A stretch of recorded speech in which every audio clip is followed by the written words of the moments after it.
Troublesome times are here, filling men's hearts with fear. Freedom we all hold dear, now is at stake. Humble your hearts to God, safety from chastening rod. Seek the way pilgrims trod, Christians away. Jesus is coming soon, morning or night or noon. Many will meet their doom. Trumpets will sound, the dead shall rise, righteous meet in the sky, going where no one dies, heavenward bound. Love of so many cold, losing their homes of gold. Listen, God's word is told, evils abound. When all has come to pass, nearing the end at last, it will come very fast, trumpets will sound. Jesus is coming soon, morning or night or noon. Many will meet their doom, trumpets will sound. All of the dead shall rise, righteous meet in the sky, going where no one dies, heavenward bound.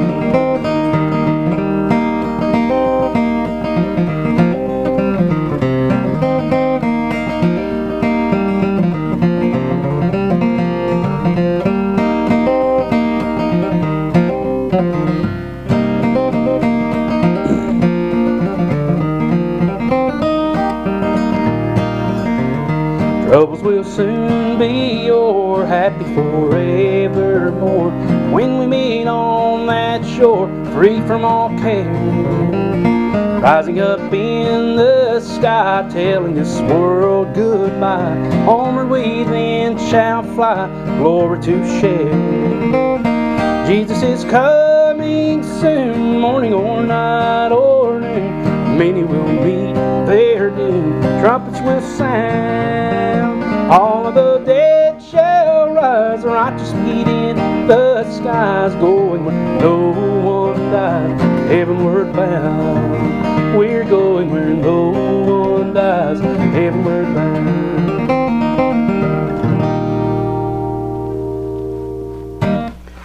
That was Jesus is Coming Soon, and one of my favorites to play. It's really fun to play on the guitar because of my voice, where the register I play it in, I sing it in. I play it in E flat, the same key that I sing Captain John in, The Legend of Captain John, if you want to go check that out. Really good song that everybody likes, especially me, since I wrote it. It's one of my favorite songs, I won't lie about that. But this one is the capo 3 in the C position of E flat, okay? And what we're going to do is we're kind of going to go over the lesson on this, okay? Now remember, on one of the videos that I had, I don't know which order I'm going to release these in, so it's the video of Child of the King, okay? I mentioned about observation and observing the people that you like to watch, observing them and listening to them, and kind of figuring out what they're doing by doing that. In the world that we live in, with full of tabs and all this stuff, you know, way back when they didn't have tabs. They just had to figure it out. They transcribed it and figured it out with notation, which I don't know how to read music very well, so I don't use notation. What I do instead is, I think the fastest way to learn is just by observing and watching what they're doing. You know, if you've been playing guitar for at least a little while, you'll know that this is the C shape. You'll know that this is a G shape. You'll know that this is a D shape, E, A, you know, so forth. So when they're playing something and they land here and they start doing stuff around there, you'll know that it's somewhere near the C chord, okay? So observing that stuff helps you learn quicker than by sitting here trying to study the tab and everything. That's why I don't do tabs. You know, I don't have time to, for one thing, and for another, if you're serious about it, you'll sit down and take the time it takes to just observe and watch and listen. And when you've got your guitar beside you and you play a sour note, you'll know, hey, that don't sound right. I did something wrong. Let's rewind it and figure it out, okay? That's the best way to learn. Figure it out. Okay, because then you'll learn it even quicker. You won't forget it as much because you've spent the hard work in trying to figure it out. Anyway, back to the song, Jesus is Coming Soon. Starting out with C, I'm using the G as the bass note here. So, and then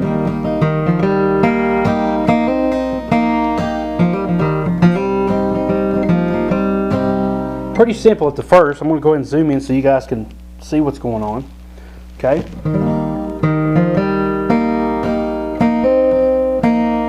Now, one thing that I mentioned in recent videos also is that typically 9 times out of 10, the melody notes that you need are within the chord themselves. Okay, somewhere around the chord, lift a finger here, put a finger down there, somewhere around that chord is usually a melody note that you need.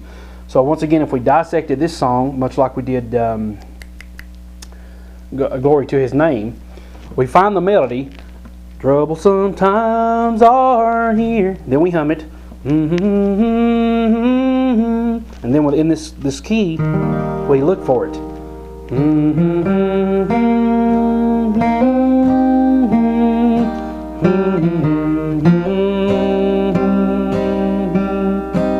Okay, so it's as simple as that. Find the melody, listen to the words, and I'm going to have to figure out some way to Velcro this remote control to my pants or something. I don't know, it's aggravating. It drops like all the time. We'll set it aside for right now. So find the melody. And to fill in the gaps, I just put a strum in between.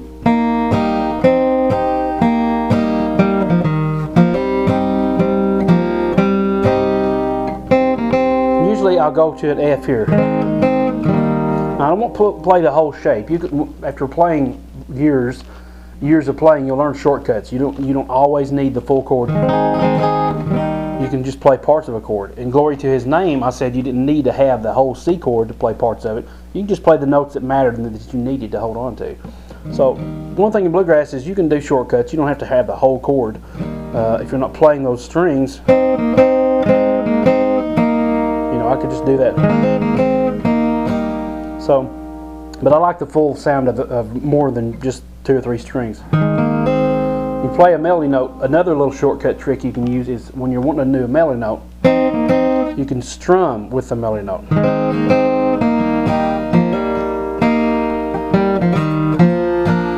Okay, so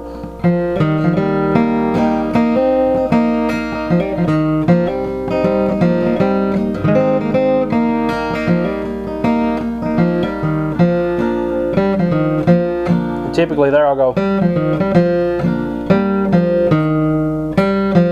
So that is from the C, D string, open, playing that A string, back down on the D string, 2nd fret if you're considering the capo as the nut. Okay, so A string, up on the D string, 2nd fret, open. That takes you to the G. And I just put a little G run in there to fill in the gaps. A lot of bluegrass is filling in the gaps with either strumming or a few licks as well. So that's a little shortcut. Back to the melody. Now, one little thing you can do here, the second time around, the first time you want to kind of follow the melody line. The second time around, you can kind of spice it up a little bit, adding something different. Once you've established the melody line, people hear what it's supposed to sound like, and then you can go back and add all these little spiced up notes. You can add something like that when you go to A minor the second time. Say,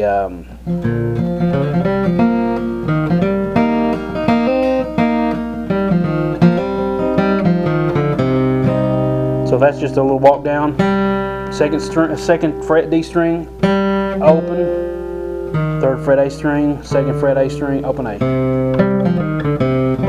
And one thing you must realize too when you're playing these notes, you don't have to keep your fingers there. Again, I'm not using anything past the D string, so I don't have to keep holding these 2 fingers here for my A minor. I can lift them up, put them back down right when I need them. Don't feel like you're going to mess up because you're lifting your fingers. If you know the A minor chord well enough to hit it that quick, from a C to an A minor, then you're good. And then you can go back to another thing you could do on that one. So if we got to the G, this is more advanced.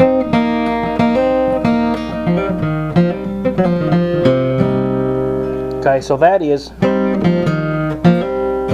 first fret. Once again, my fingers are lifting up to accommodate what I need to do.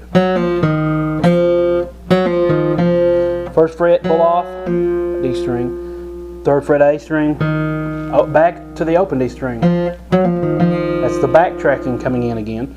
And if you go to my backtracking video, it's real easy to find because I'm wearing the same shirt. And I have some park scenery behind me at Dogwood Park. There's a big water fountain, so you can't miss it. So that is a very important lesson. It seems like I refer to that a lot because that's one of my techniques that I use a lot is backtracking. So check that video out. But anyway, back to this.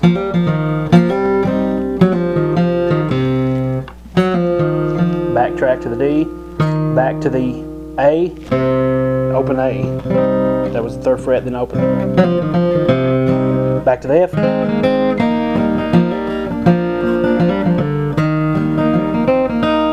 That's a simple G run.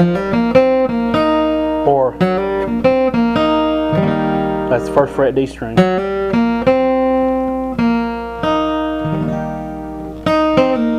That's another good way to end the leg. And we're just going to go stay in the C shape. And once again, you're going to land on this note here. So I'm not going to leave my fingers up, I'm just going to leave it there so that I can not have to worry about getting there in time.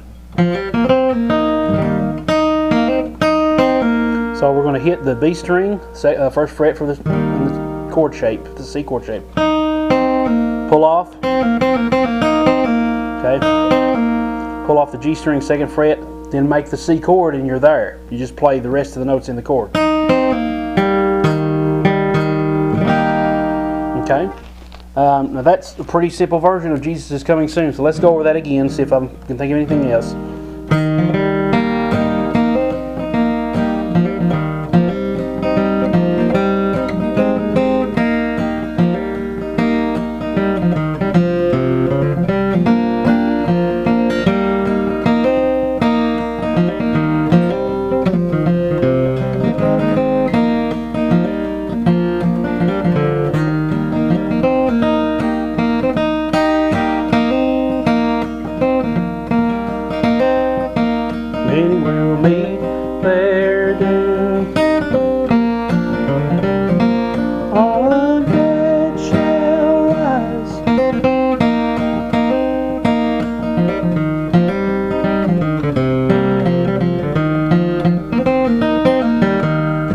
Again, that ends the song, so that's a good way to let the audience know that you're completing or finishing the song up.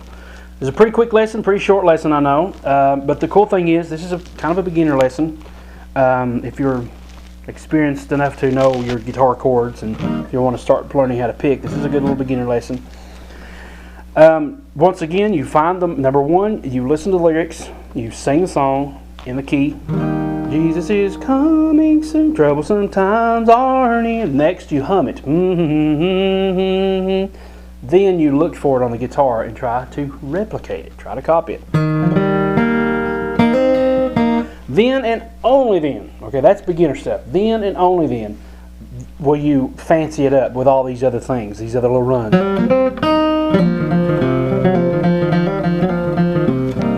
Okay, that's only when you got the basics down. Okay, don't try to force it, don't try to rush it. Take your time, because if you rush past something, then chances are even the simplest stuff you're going to need somewhere down the line, and you're going to have to use that. And if you've moved past that to find the fancy stuff, then even the simplest stuff you're not going to be able to make it sound fluent and make it flow, and add a little nuances here and there. Okay, that's all it is. Creating these songs and creating these techniques, because a lot of fiddle tunes that you hear had lyrics to them. Like Wildwood Flower.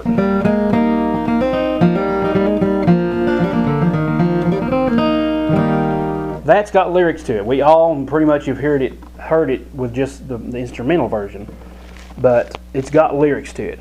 Okay, I'm not familiar with them because I've always heard the fiddle tune. Old Joe Clark.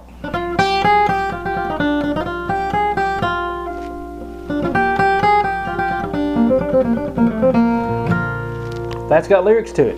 Okay, and what they did was they took the lyrics, listened to the melody, and found it on their instrument and then it became a fiddle tune. Most of the time, that's how fiddle tunes start. So, Jesus is Coming Soon can be considered a gospel fiddle tune or something, you know. And it's called a fiddle tune because fiddle tunes, the fiddle people are the ones that started playing it first, before the lead guitar was ever done by Clarence White and some of the earlier people doing the lead flat picking, Doc Watson and some of those guys. Fiddle players did it. And so Clarence White one day thought, well, I want to try this and duplicate what my brother Roland is doing on a mandolin. So he began doing the flat picking stuff, and then it took off from there. Then you got, you know, Doc Watson. He may have come before Clarence, I can't remember, but you got Doc Watson, Dan Crary, Tony Rice, Brian Sutton, David Greer, Russ Barenberg, Kenny Smith. All these guys you need to check out. I mean, they're amazing, and you will learn so much by observing from them, okay? So to make sure I've zoomed out, let me try it one more time. And thank you guys for watching. I know it's been a short lesson, but I'm trying to shorten my lessons so that you guys have more time to enjoy these things, all right? So be practicing that, be listening to it, and again, if you want the song by itself that I just sung, you can go download Audacity at audacity.com, AUDACITY.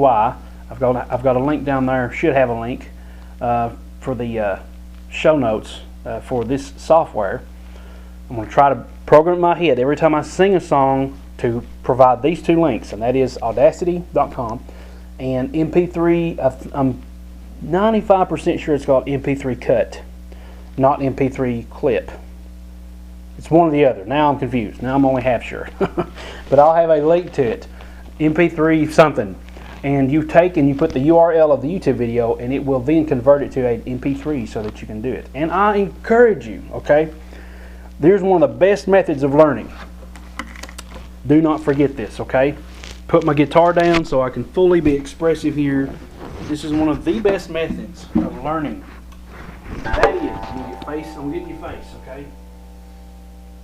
In your face, all right? Now listen, this is one of the best methods of learning, and that is take the audio of your favorite concert DVD, or most importantly, lesson DVD or video, such as what we're doing here. Take the audio content of that and listen to it. Put it on a CD, put it on your MP3 player, put it on your smartphone, whatever. Listen to it in your car. You know, if you're into audiobooks or, you know, listen to music a lot, listen to the person describe what they're doing. And listen to those notes as they're playing the guitar. Let it fill your mind, let it fill your ears, because that is one of the most important things, is your ears. If it does not sound good to you, then it won't sound good to anybody else, okay? So take the audio of this using one of those two softwares that I'm going to leave in the bottom show notes. Take the audio of that and put it in your MP3 player and listen to me describe what I'm talking about. Listen to me as I play the guitar. Listen as I tell you little tips and tricks and things like that, because that will immensely, and I cannot stress how much that has helped my playing, is by taking my favorite bluegrass guitar DVDs from Brian Sutton, Tony Rice, Steve Kaufman, Kenny Smith, David Greer, all those guys that I've got DVDs of. I put them on my computer, ripped the audio off of them, put them on a CD, and listened to them constantly, because I learned not only how the thing should sound, but I also learned all these tips that help me remember when I'm playing guitar. Oh, here's a technique. I may not remember who taught it to me, but I will remember the technique. It gets absorbed in my mind. Okay, you are what you listen to, all right? So listen to good stuff. Listen to people teach you things, all right? Now, I'm going to stop rambling. I'm going to get out of your face. I'm going to come back to where I was and say thank you for tuning in to my YouTube lesson video. And thank you for being a subscriber. I know this is probably a big yellow shirt here. It's probably distracting. I don't mean to be distracting, but I haven't worn this in a while, and I thought it'd be nice to wear again. So, you guys, thank you for watching. Check out my videos on my other videos on this channel. You can go here to subscribe to my channel. There should be a video popping up, a little link. And over here, there should be a link to go check out my totally free Texas Guitar newsletter, totally free guitar newsletter. It's mostly geared toward Texas blues because it's from my Texas blues site, but it also has different things like the cage method. I go over things like how to keep motivated playing, different lessons, and there's some of them I can't even think of them. There's some of them that I've got that I've loaded into the little email system. So check that out. Totally free. No, you can unsubscribe at any time if you're not satisfied. Subscribe, and you will be getting all these lessons just like this, high quality, directed right at you in your email inbox once a week. I deliver them weekly. And any important updates that I have concerning my products, that goes straight to the newsletter before it comes to the public, so they have first chance at that stuff. Okay, so check that out. And check out my website, which should be a link up here on my head at www.secretsoftexasbluesguitar.com. Got some great products there for you guys for any budget, and so you can learn so much by taking more time to view this content that I've made available to my subscribers and my customers. Thanks so much, guys, for watching. I know I'm rambling. Sorry. Enjoy your day and have a great and blessed week. God bless.